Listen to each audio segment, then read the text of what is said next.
Good morning. I'm City Councillor Paula Fletcher, and we're here today on the Day of Action to Save Small Business, to once again introduce a survey that was undertaken by the Broadview-Danforth BIA, and as well to thank all of the BIAs across the city, all 81 BIAs that participated, and to give you the survey results of this latest survey undertaken, which had 503 businesses and 138 landlords take part in. We know that Main Street is under threat. Today is the Day of Action to Save Small Business. The survey shows that there are many businesses that could not pay May rent, that do not think they're able to pay June rent, and landlords are very worried because they did not receive May rent, and 84% think that they won't be getting much of the June rent.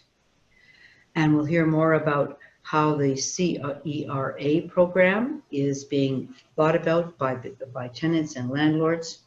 I do want to thank all of the BIAs who participated across the city in getting this vital information to the public and to you in the media.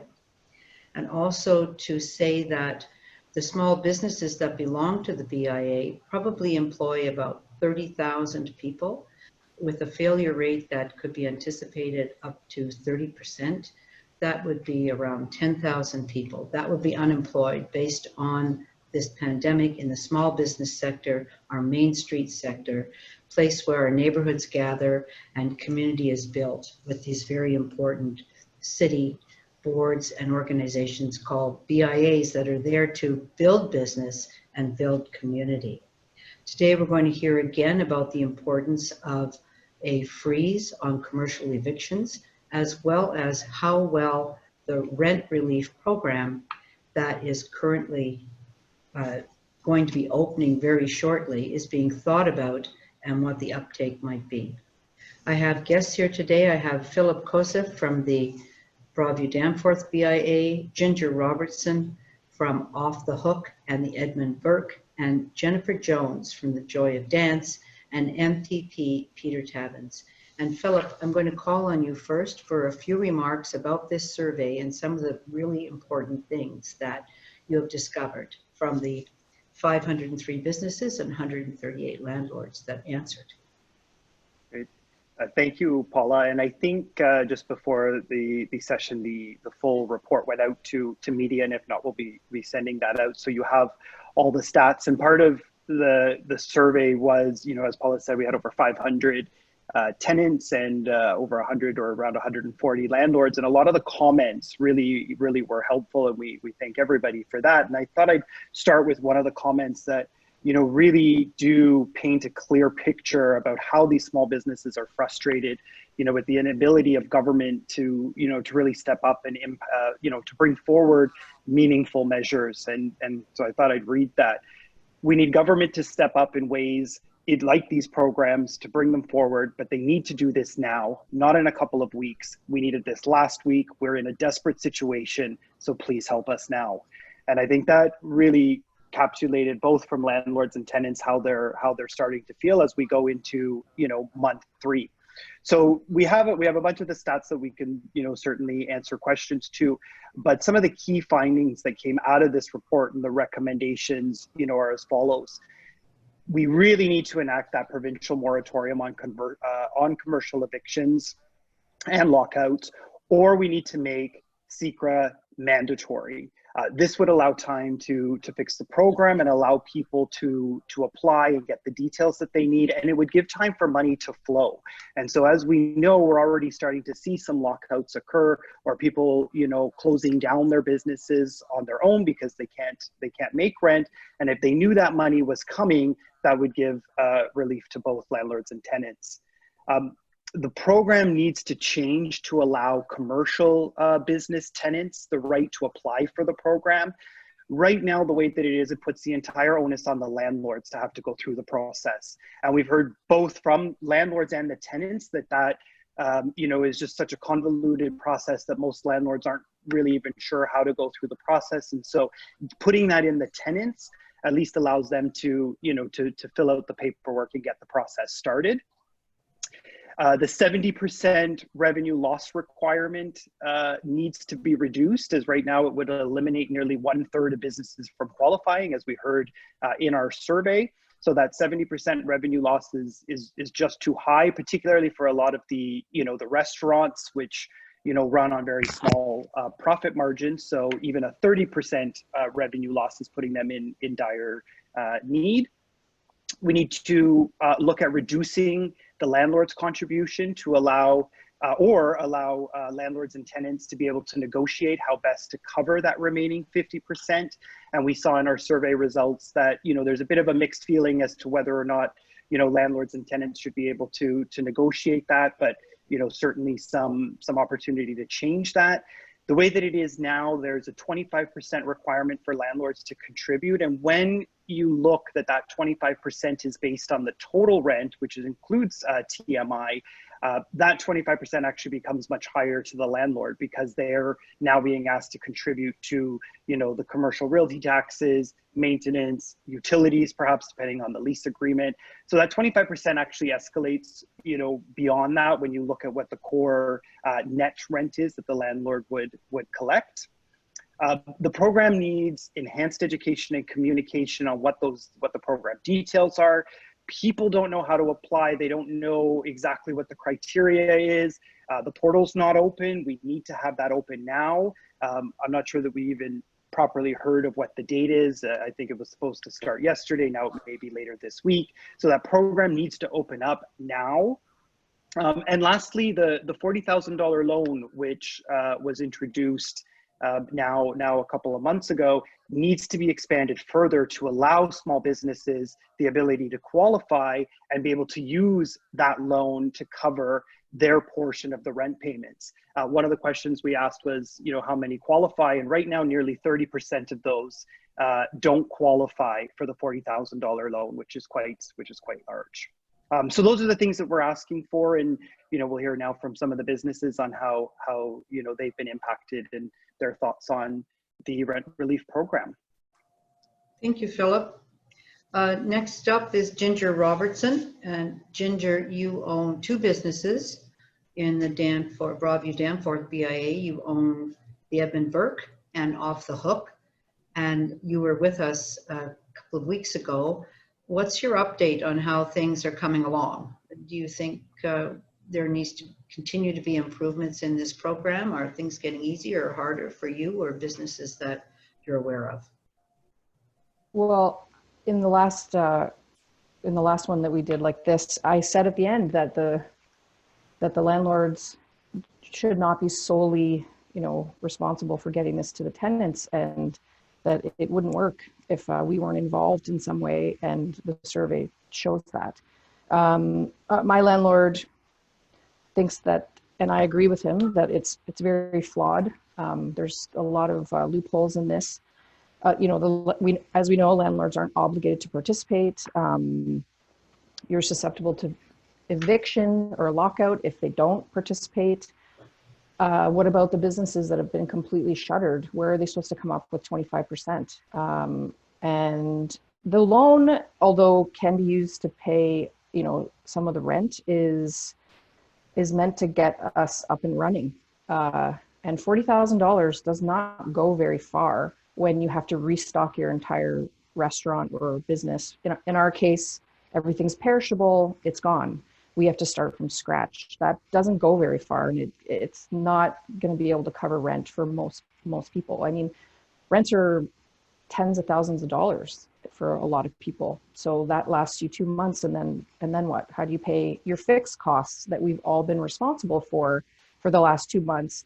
Insurance, which we can't even use for business interruption because they put a clause in after SARS. You have your utilities, you have your hydro, your gas, all that stuff. We're still responsible for those fixed costs. So I don't think the loan is the answer for rent, definitely not. And what about the landlords that can't absorb the 25%? They have a mortgage. They're using, one building to write off another. Like, you don't know their circumstances. And I feel like the government just needs to step up. Like, enough is enough. Thank you, Ginger. Jennifer Jones, you run and own the Joy of Dance. It's a dance studio where you're doing virtual work now, but can you tell us how this has impacted your business and what your desire would be for these programs and to be more fully available to business owners like you? I think Ginger is exactly right. The biggest problem with this rent relief program is the fact that it's not clear enough to our landlords to know what they're supposed to do, how they're supposed to apply. I think right now it feels like it is a placating promise from the government just to sort of hold us off and say, this is coming, this is coming. And at this point, it's already late. It's not that we need it tomorrow. We needed it a month ago. And the very fact that only 20% of us were able to pay our May rent is ridiculous. Like, if that doesn't show you that we're in a critical situation, then I don't know what else. This survey is clearly representing that small businesses need to be paid attention to. It's not the big businesses who have shareholders and other contingencies. We as small businesses are me, Ginger. We're single individuals. And we support a huge amount of employees, the economy, every kind of aspect to that. And if we are not supported and given clear support, then the fallout is going to be astronomical. And I think that if you are not more impassioned, we don't have spokespeople other than this group right here to say, hey, come on, let's go. Let's get this taken care of. Let's really start to look at how to support small businesses properly. Let's get them back on their feet. Let's find ways. Me, as a dance studio, I'm going to be probably one of the last businesses that's going to be able to open. And virtual classes are not doing it. The cost for me for administration, for social media, for communication is costing me more than I'm able to make on the revenue from virtual classes, because I can't charge the same prices that I do for real classes. So in fact, I'm actually losing money, even though I'm adapted to the new environment.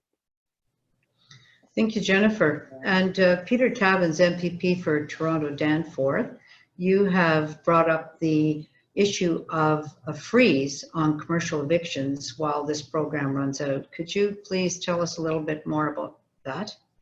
Sure, I'm happy to, Paula, and good morning, everyone.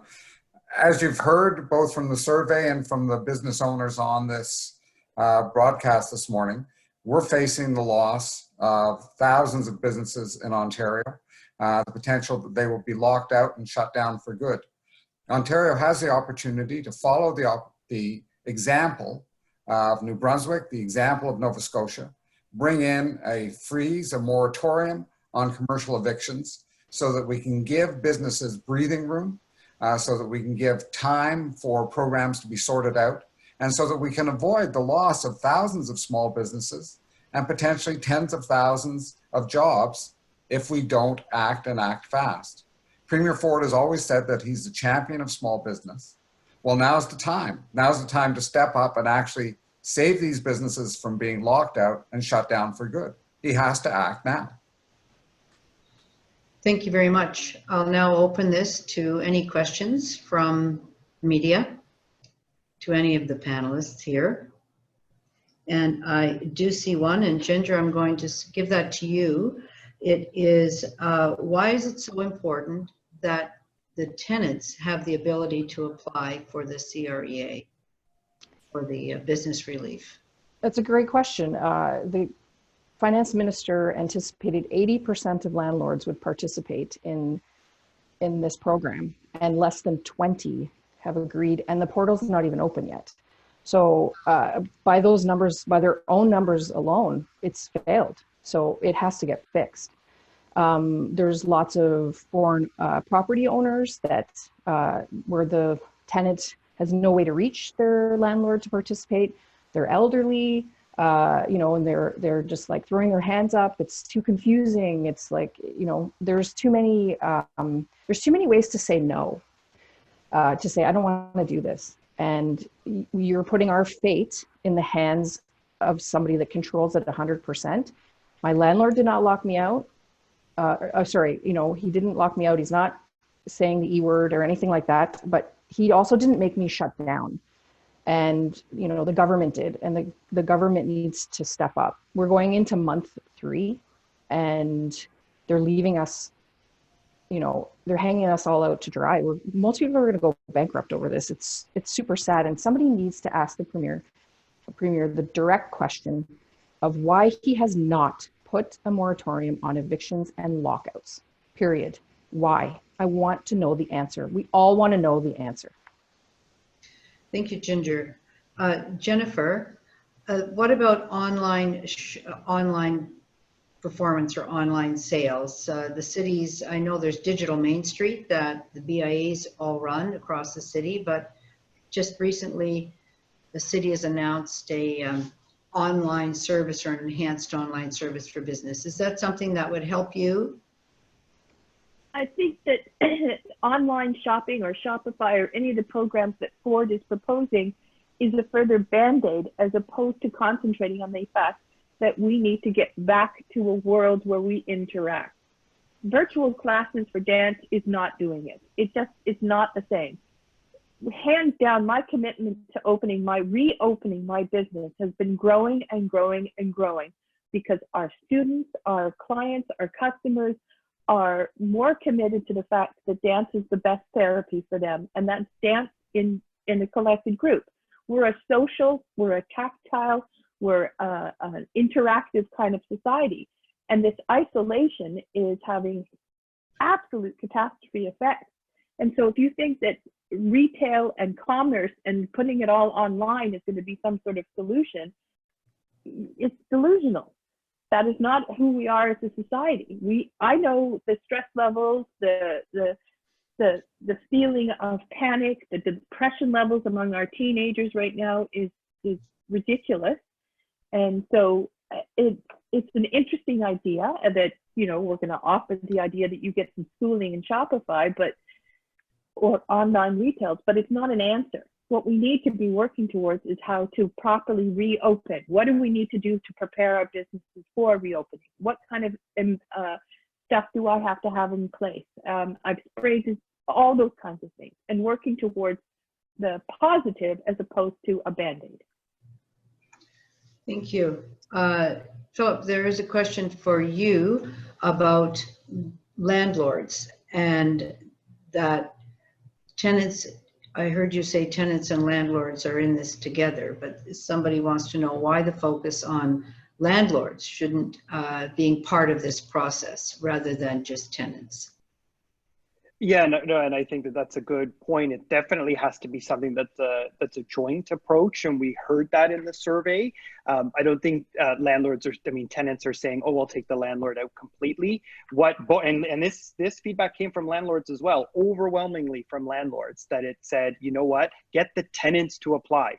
Put the program onus on their side." So this is coming from landlords as well. But it needs to be sort of a joint process. So the tenant is the one that has to prove that they've met the threshold or whatever the requirement's going to be for revenue loss. So the application can start, you know, from them. It can still be, if it's going to be managed by CMHC, it can still be at the CMHC portal. The tenant applies, they put in the required financial information that they need in order to prove qualification. The landlord's details go in, and then, you know, if the government wants that to be a joint, you know, the money to still go to the landlord, you know, that could happen. Although a lot of the comments that we heard say, give the money to the tenants, let them, you know, pay us, and, you know, they can apply and they can get the money directly. But both of them can apply. We're saying that at minimum, they should both be able to apply for the program.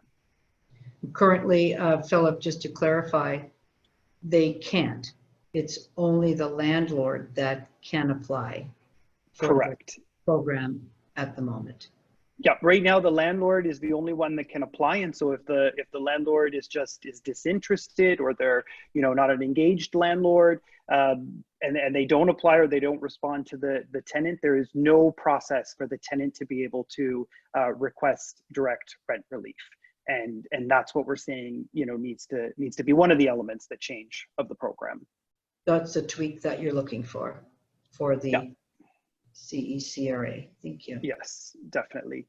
You know, and when we looked, like we asked the question around, you know, of course, how many, you know, do you believe that your landlord's going to participate? And we had out of the tenants, actually was a little bit higher than we thought in some of the national stats that came out, but only 40% believed that their landlord was going to go forward and apply.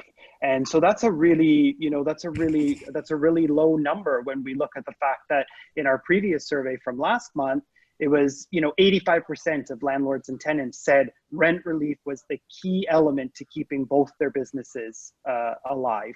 And yet we're sitting, you know, somewhere between anywhere from the national stats we've heard of around 20% to maybe 50% participation, which, you know, is still very low. So this is a do or die week for tenants and also on the application. Absolutely. I mean, you're hearing from even the businesses here today with Jennifer and Ginger, and this is now it's you're talking. So March they paid their rent because, you know, the closure happened halfway through, but that means they already lost 2 weeks of revenue in March. So they were in a negative disposition at the end of that at the end of March. Then came April. Now we're in May. We just heard yesterday that you know the state of emergency is now going into June. So we're going to hit this on June 1st all over again. And to both Jennifer and Ginger's point, this is not over when businesses reopen. It is going to take several months to reopen. So we haven't even touched on the fact that this program is only for 3 months. We're only talking about April, May, and June. So what happens beyond that when these businesses need to open? So if they don't get this real rent relief, and now like we're at the end of the rope here. If they don't get this in the next 2 weeks in order to be able to have this solution for June, you're going to have a lot of businesses that are going to self-select out because they're just going to be under an immense amount of debt that they aren't going to feel that they're going to be able to recover. Or you're going to start to see landlords have to look at alternative options, even if they've been helpful for these last 3 months. There's only so much a landlord can you know wait until they've got to look at their options or can't pay their bills. Thank you. So Peter Tabuns, one last question on the commercial freeze on commercial evictions. It seems like it is possible for a government to do that because you say that this has happened already in Canada. Yeah, it's entirely possible. Both New Brunswick and Nova Scotia brought in legislation. They have a moratorium on commercial evictions really as long as the emergency lasts. Interestingly, they also prohibit landlords from going into closed businesses, taking their goods and selling them to recover some of their cash.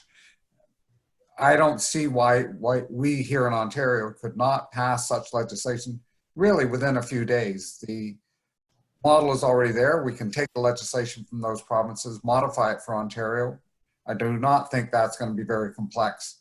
Bring it before the legislature. There's no doubt the NDP will vote in favor of it. In fact, I think all parties in the legislature would vote for it if the Premier would bring it forward. That's what he needs to do.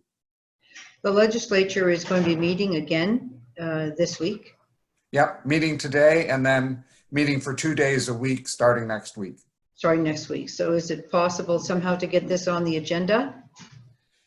If the Premier wants it on the agenda, it'll be on the agenda immediately. Only the government can put things on the agenda. We're going to press him as hard as we can to get him to come around to it. We need to save these businesses and we need to save the thousands of jobs that they provide. There's no question about it. Thank you very much. I don't see any more questions here this morning. I just want to Paula, thank. I don't know if it's just me that sees it, but David Nickel has posted a question. I don't know if it was to me directly. I'll ask it. I think it's more for Ginger Why don't you just Jennifer. Maybe that? I don't see it on.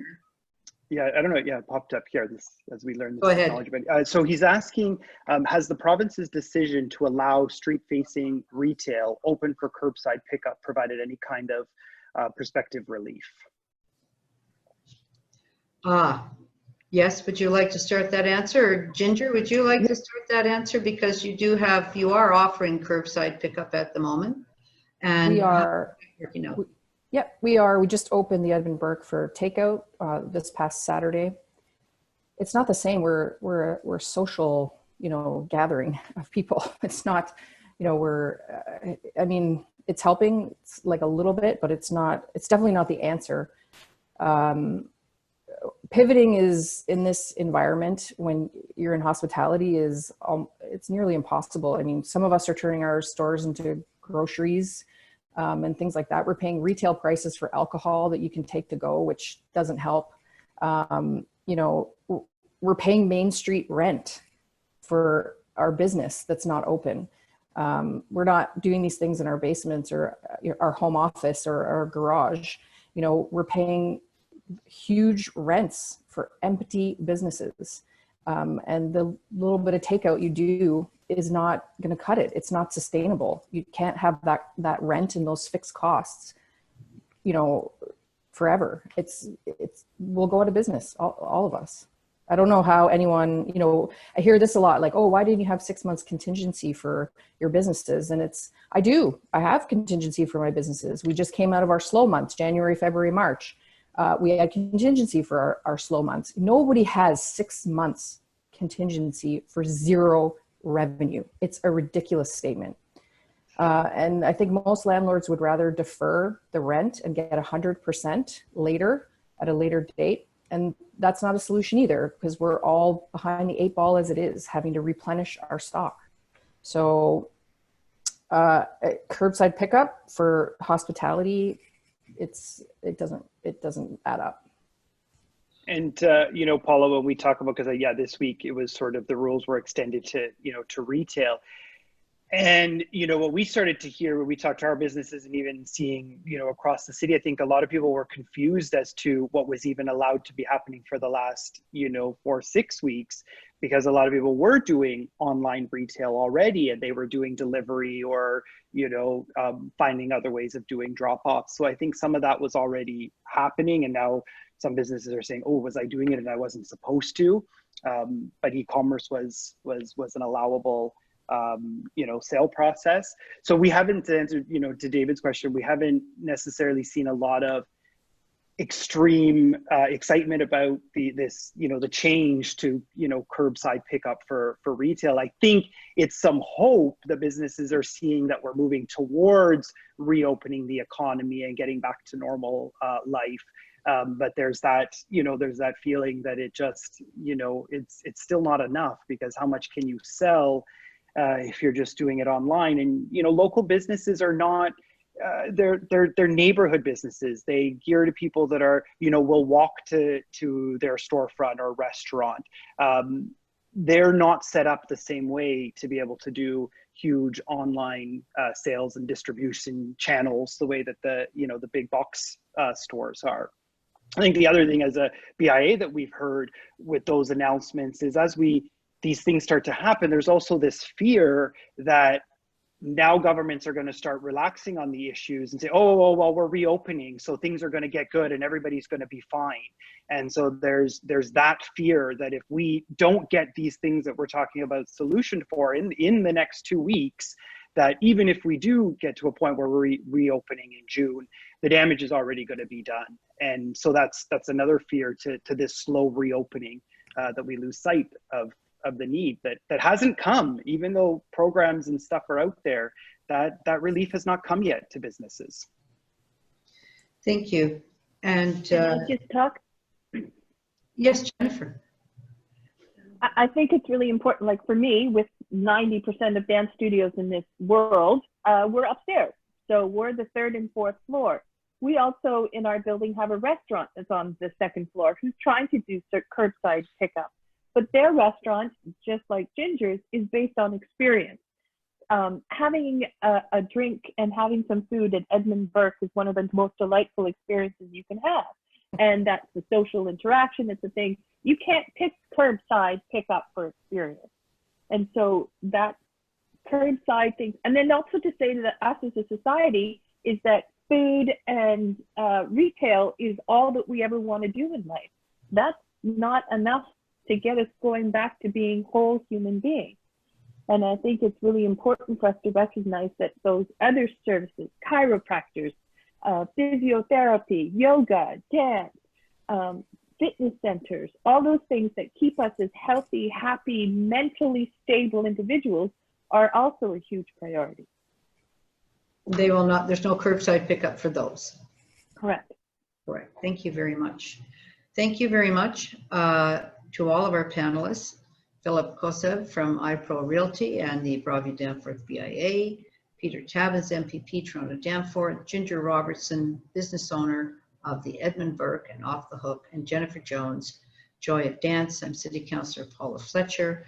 Our main message today is the rent relief program, while great to have it, certainly needs to be tweaked, fixed, so that tenants can take advantage of that if their landlords are not, in order to keep Main Street going in the city, keep the lights on, and to have a freeze on commercial evictions while this all gets sorted out.